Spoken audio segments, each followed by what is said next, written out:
The United States and North Korea have vastly different military capabilities, with the US having a significant advantage in terms of conventional firepower, technology, and nuclear arsenal. So here's a detailed comparison of their military firepower, nuclear capabilities, and potential implications in a military confrontation. Conventional military firepower. Firstly, ground forces. The United States Army has approximately 475,000 active duty soldiers, with a total of about 1.3 million troops when you include reserves. The US has a well-equipped and well-trained army, featuring advanced tanks, infantry fighting vehicles, and artillery systems. North Korea, on the other hand, has around 1.2 million active duty soldiers, with a total of 7.7 million troops, including reserves. While the KPA certainly has a large number of soldiers, its equipment is largely outdated and inferior to that of the US. Air power. The United States Air Force has roughly 5,300 aircraft, including F-35, F-22, and F-16 fighter jets, as well as B-2 and B-52 bombers. The US also holds a significant advantage when it comes to air transportation and aerial refueling capabilities. North Korea's Air Force has around 940 aircraft, mostly aging Soviet-era planes like the MiG-21 and MiG-23. While the KPAF does have some newer Chinese-made aircraft, its air power is significantly inferior to that of the US.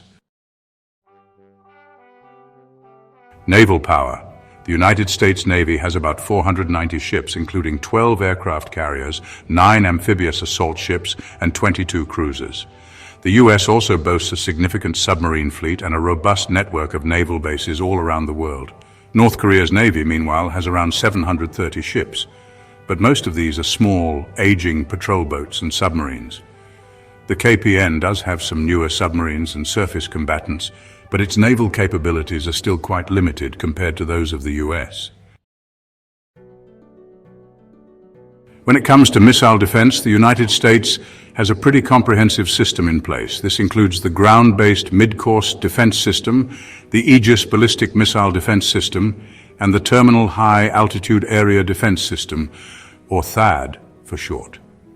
North Korea, on the other hand, has a much more limited missile defense setup, and it's mostly based on old Soviet-era technology. While the Korean People's Army has managed to develop some of their own missile defense systems, they're just not as advanced as those used by the United States. Moving on to nuclear power and arsenal, let's talk about nuclear warheads. The United States has an estimated 3,800 active nuclear warheads, with a total stockpile of around 5,800 warheads. North Korea, by comparison, is estimated to have somewhere between 30 and 50 nuclear warheads, though some reports suggest the number could be as high as 60 to 80 warheads. When it comes to nuclear delivery systems, the United States has what you'd call a triad. That means they've got 3 main ways to deliver nuclear weapons: intercontinental ballistic missiles, submarine-launched ballistic missiles, and strategic bombers. North Korea, meanwhile, has developed a range of ballistic missiles, including ICBMs like the Hwasong-14 and Hwasong-15, which in theory could reach the US mainland. However, the accuracy and reliability of these missiles are still untested. So when it comes to nuclear yield, the United States has a range of nuclear warheads with yields varying from just a few kilotons all the way up to several megatons. On the other hand, North Korea's nuclear warheads are estimated to have yields somewhere between 10 and 50 kilotons, which is significantly smaller than those of the US. If there were ever a military confrontation between the United States and North Korea, the US would have a significant advantage, especially in terms of conventional firepower and technology. The US could potentially use its air power and naval capabilities to quickly disable North Korea's military command and control structures, as well as its air defenses and naval forces. Still, North Korea's nuclear arsenal and ballistic missiles would pose a pretty serious threat to the US and its allies.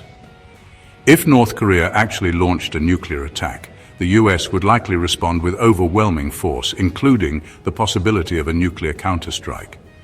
The US has quite a few options for responding to a North Korean nuclear attack, including the following. First, there's the preemptive strike option. The US could decide to launch a preemptive strike against North Korea's nuclear facilities and missile launch sites to try and prevent a nuclear attack.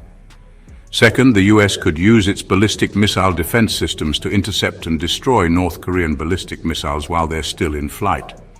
And third, the US could respond to a North Korean nuclear attack with a nuclear counterstrike, targeting North Korea's military command and control structures, as well as its nuclear facilities and missile launch sites. So let's talk about the implications of a military confrontation between the United States and North Korea. Such a conflict would, without a doubt, have significant effects not just on the region, but also on the entire world. Now, some of the potential implications are pretty serious. First, there's the risk of a humanitarian crisis. A war between the US and North Korea could, unfortunately, result in losses in the millions. And then, there's global economic instability to consider. Fighting in this region could disrupt global trade and have major economic consequences, especially for countries like South Korea, Japan, and China. Another big concern is regional instability. A war between the US and North Korea could really shake things up for neighboring countries, like China, Russia, and Japan. And on top of all that, there's the issue of nuclear proliferation. If a conflict breaks out, other countries in the region might feel pressured to develop their own nuclear weapons to counter both the US and North Korea.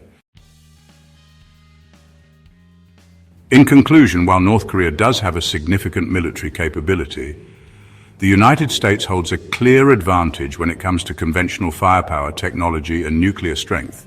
But, a military confrontation between these two would have massive consequences for both the region and the world, likely leading to a humanitarian crisis and global economic instability. That's why, honestly, diplomatic efforts to resolve the crisis and prevent a war are absolutely essential. The possibility of a military confrontation between the United States and North Korea is a complex and sensitive topic. It's difficult to predict exactly how long it would take for the US to, obliterate North Korea, as it depends on various factors such as the military strategy employed, the level of resistance from North Korea, and the involvement of other countries. However, we can look at some historical context and current military capabilities to make an educated estimate.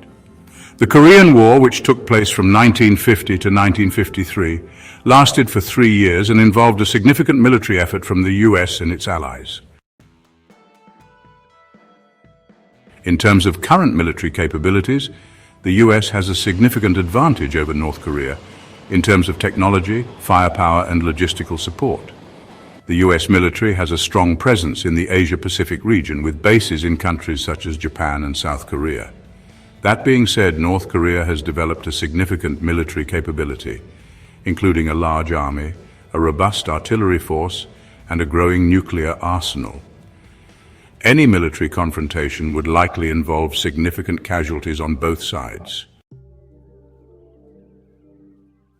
It's also worth noting that the US has been involved in several military conflicts in recent years, including in Afghanistan and Iraq, and has learned valuable lessons about the importance of careful planning, coalition building, and minimizing civilian casualties. Now, while it's difficult to predict exactly how long a military confrontation between the United States and North Korea would last, it's clear that it would be a complex and challenging conflict, one that would require, really careful planning and execution. Timeline of a potential conflict might look something like this. In the initial phase, lasting about 1 to 3 days, US and allied forces would launch a surprise attack on key North Korean military targets, things like air defenses, command centers, and nuclear facilities. Then, in the escalation phase, which could last 1 to 2 weeks, North Korea would likely respond with artillery and missile attacks on US and allied bases, as well as civilian targets in South Korea and Japan. The US and its allies would then escalate their response, launching more intense air and naval attacks on North Korean targets. Moving into the ground war phase, which might last 2 to 6 weeks, US and allied ground forces would launch a major invasion of North Korea, aiming to capture key cities and military installations. North Korean forces would put up significant resistance, leading to intense fighting and significant casualties on both sides. In the endgame phase, which could drag on for 2 to 6 months, the US and its allies would gradually gain the upper hand, pushing North Korean forces back and capturing key strongholds. The conflict would likely end with a negotiated settlement, possibly involving a ceasefire, disarmament, and reunification talks. Please note, this is just a hypothetical scenario, and the actual outcome of a conflict would depend on loads of factors, including the military strategy employed, the level of international support, and of course the willingness of the parties involved to negotiate a peaceful resolution.